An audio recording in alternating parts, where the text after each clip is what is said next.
Hey everyone, in this last video of this series of dealing with exceptions, I wanted to cover a topic called object serialization and what it's used for. In previous videos we started writing data to files, and so we took the information in our programs and started saving them to the hard drive.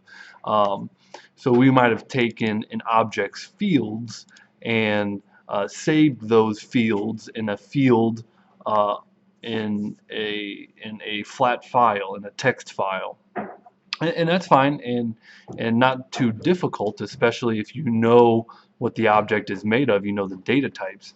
You know how to read the next integer, the next line, the next double, etc.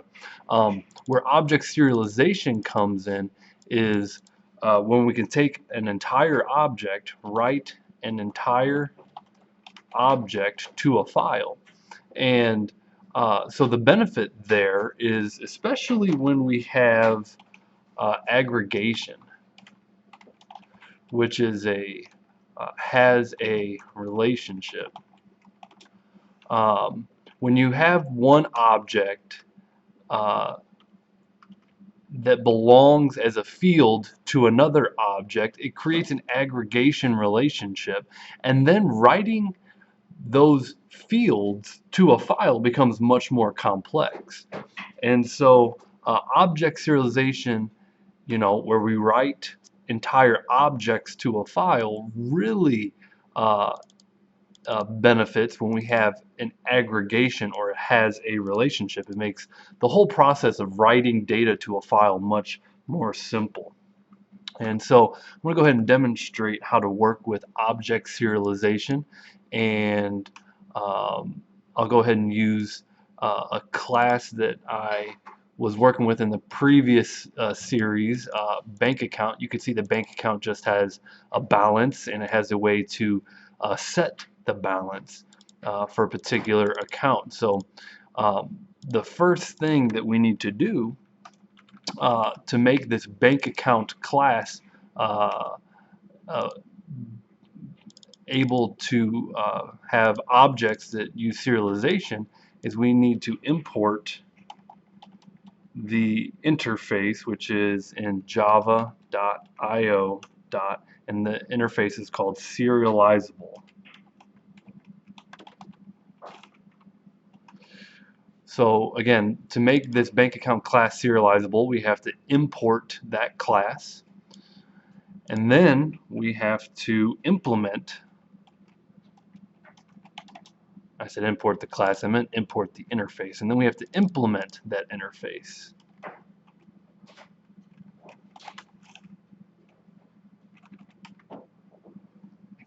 Let me try spelling that correctly. Implements. There we go.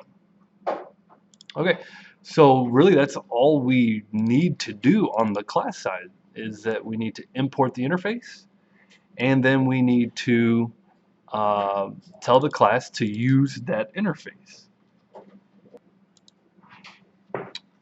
Then from the driver side, let's go ahead and create a couple of objects of our bank account class. And we'll just, for this example, we'll make 3 objects. Matter of fact, let's just for we'll keep it simple. So we'll create 3 objects, and on each one we'll set a balance.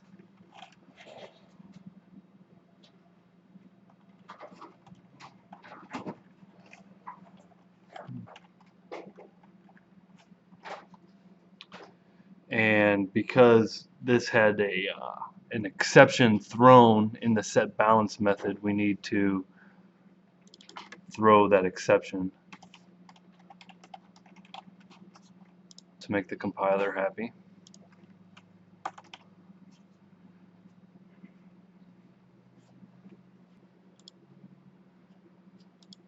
And just to add in a little bit more theory, when you serialize an object, you write objects to a binary file, meaning it's going to be stored in all ones and zeros.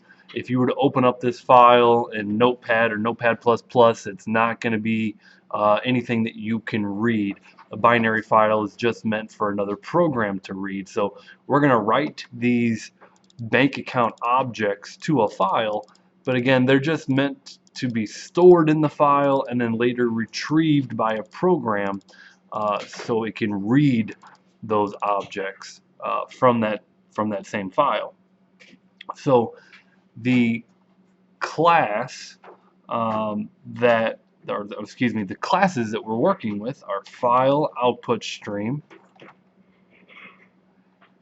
and let me make sure I got my capitalization correct.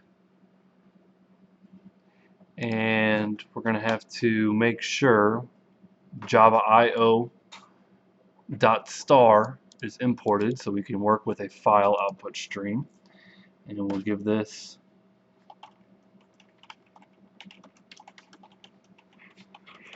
and so we're going to open the file. We're going to call this name objects.dat. Here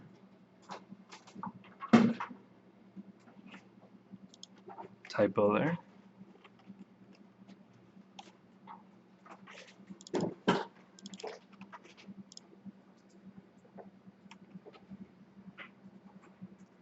And I need to try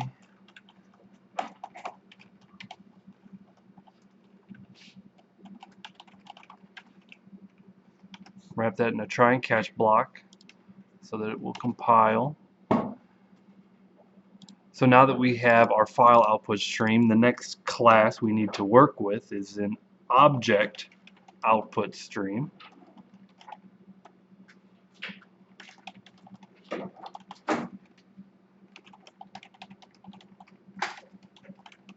And pass it the reference variable of our file output stream.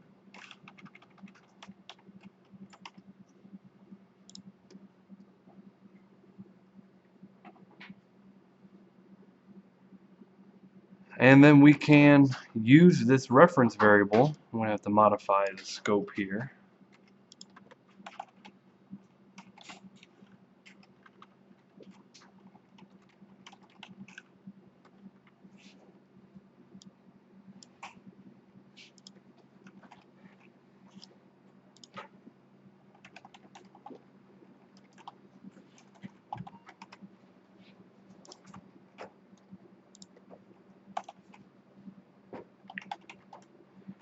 And here is where we will actually write the object or objects to the file.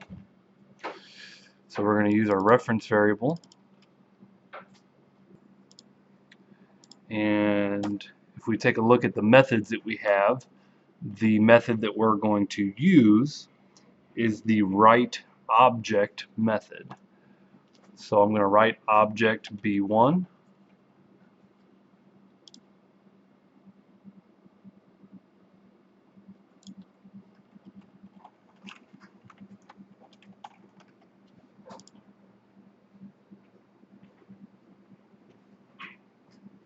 you can see it has a an unhandled exception, so we could write another try catch block.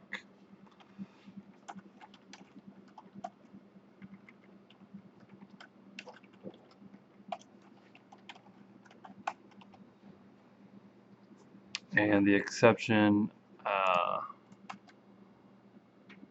we'll just catch exception EX. And here is where we write our 3 objects to the file.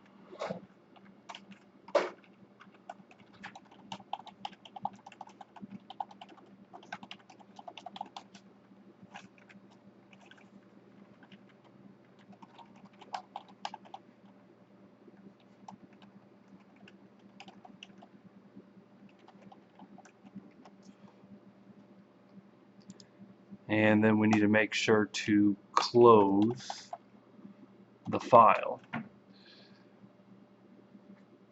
So if we document this a little bit more, we open the file, we write to the file,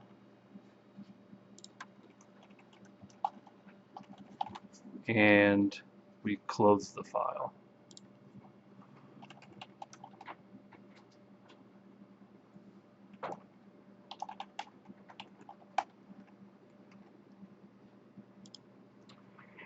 And you could see when you close the file again, it's going to say there's an unhandled exception. So to make that happy, we'll go ahead and put that inside of our try block.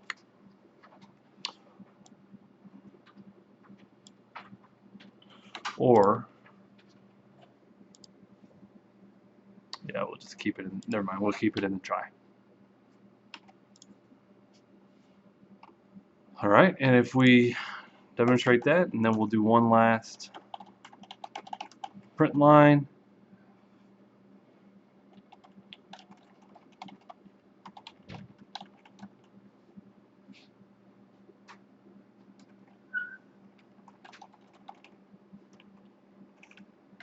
The objects were added to the file. If we go ahead and run this program, you can see writing objects to a file, and the objects were successfully added to the file. If we go take a look at that file,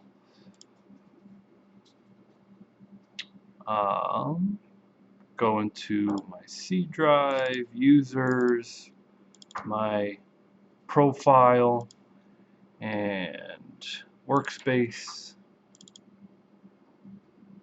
You can see there's an objects.dat that was written today at 7:17 this morning. So you can see this file was just created. Again, if you open up in Notepad, nothing useful inside of here. Let's go ahead and close Notepad. So that's the demonstration of writing objects to the file, known as serialization. Then the other side of that is deserialization, where you take a binary file and read the binary file into your program for use within your program. So once you've gone ahead and saved the file information into a file, you then read from it. So we demonstrated serialization. Now the next, deserialization.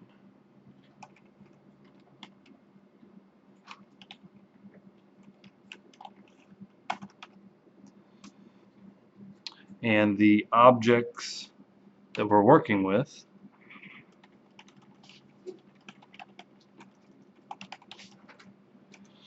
are the file input stream class,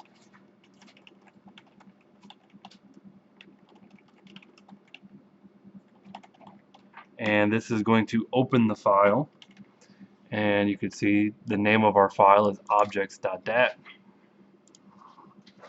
So again, this line opens the file,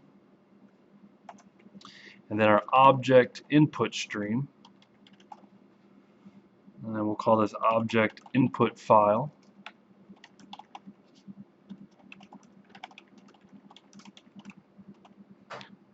Pass it the file input stream reference variable, and this object is going to be used to read the file.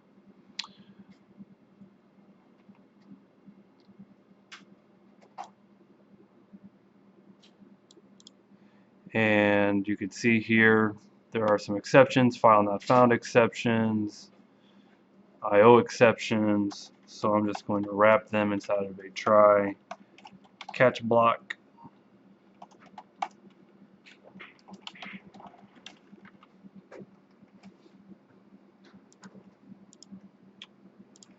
Then if we go ahead and use our object input stream reference variable, object input file dot read object, that's the method, and we're going to need to cast this object into the appropriate type and assign it to a variable. So our class is a bank account,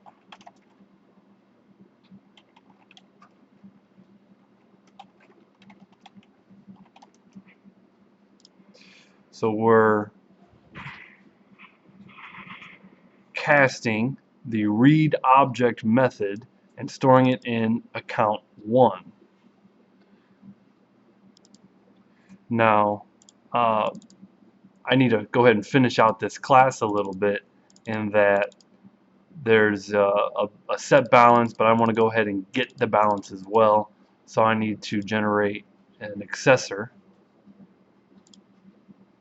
for balance that returns balance. So now that I can read the objects from the file, I need to be able to read their balances, which is what getBalance is going to do for us. And once we have done that, we can copy this here, this line of code, and read the next sequential objects in the file, store them in different bank account objects, and then if we get the balance for each one of those objects, you can see account 1 get balance, account 2 get balance, account 3 get balance. And I run it, we see that we write the object to a file, they were written to the file, and then here's a demonstration of then reading the data out of that file. Okay, so that's a very simple example of serialization and deserialization, where we take our objects and we write them to a file, which is just an easier way of storing your objects to a persistent storage to your hard drive.